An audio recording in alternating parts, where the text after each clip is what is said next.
Hello guys, welcome back to our channel. വിശാലിൻ്റെയും ജാസ്മിൻ്റെയും വിവാഹം നടക്കാൻ വേണ്ടി പ്രഭാവതി ഇപ്പോൾ പാർവതിയെ കുടുക്കാൻ ശ്രമിച്ചുകൊണ്ടിരിക്കുന്നു.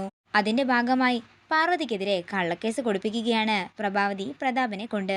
അങ്ങനെ ഡിവൈഎസ്പി വിശാലിന്റെ വീട്ടിലെത്തുകയും പാർവതിയെ ചോദ്യം ചെയ്യുകയും ചെയ്യുന്നു. തുടർന്ന് ആ ഡിവൈഎസ്പി പാർവതിനോട് പറയുകയാണ്, ശക്തമായ ആരോപണങ്ങളാണ് ഇവരെല്ലാം കൂടി നിനക്ക് നേരെ ഉന്നയിച്ചിരിക്കുന്നത്.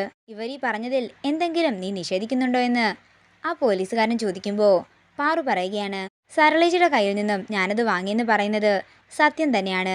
ഇത് കേൾക്കുന്ന ഡിവൈഎസ്പി പ്രഭാവതിയുടെ പരാതി സത്യമാണെന്ന് പറഞ്ഞുകൊണ്ട് പാറുവിന്റെ കയ്യിൽ വിലങ്ങണിയിക്കുകയാണ്.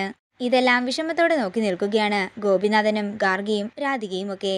തുടർന്ന് പാറുവിനെ അവിടെ കൈവിലങ്ങണിയിച്ച് അവർ കൊണ്ടുപോകുന്നു. അതേസമയം ഹോസ്പിറ്റലിൽ പാറുവിനെ കാണാതെ വിഷമിച്ചിരിക്കുകയാണ് വിശാൽ. അങ്ങനെ വിശാല് കട്ടിലിൽ നിന്നും ഇറങ്ങുമ്പോൾ പാറു കൊടുത്ത ആ ബൊക്കെ വിശാലിന്റെ കാല് തട്ടി താഴേക്ക് വീഴുന്നു. അതിൽ നിന്നുള്ള റോസാപ്പൂക്കളെല്ലാം ചിന്നിച്ചിതറി പോകുന്നതാണ് കാണിക്കുന്നത്. ഇത് കണ്ട് വിഷമത്തോടെ തലയിൽ കൈവച്ചുകൊണ്ട് വിശാല് പാറുവിനെ കുറിച്ച് ആലോചിക്കുന്നു. അതേസമയം പാറുവിനെ ജീപ്പിൽ കയറ്റി സ്റ്റേഷനിലേക്ക് കൊണ്ടുപോവുകയാണ്. വീഡിയോ ഇഷ്ടമായെങ്കിൽ മറക്കാതെ ലൈക്ക് ചെയ്യുക, ഷെയർ ചെയ്യുക, കമന്റ് ചെയ്യുക. കൂടുതൽ സീരിയൽ അപ്ഡേറ്റ്സിനായി മറക്കാതെ സബ്സ്ക്രൈബ് ചെയ്യുക നയൻസ് ക്രിയേഷൻസ്.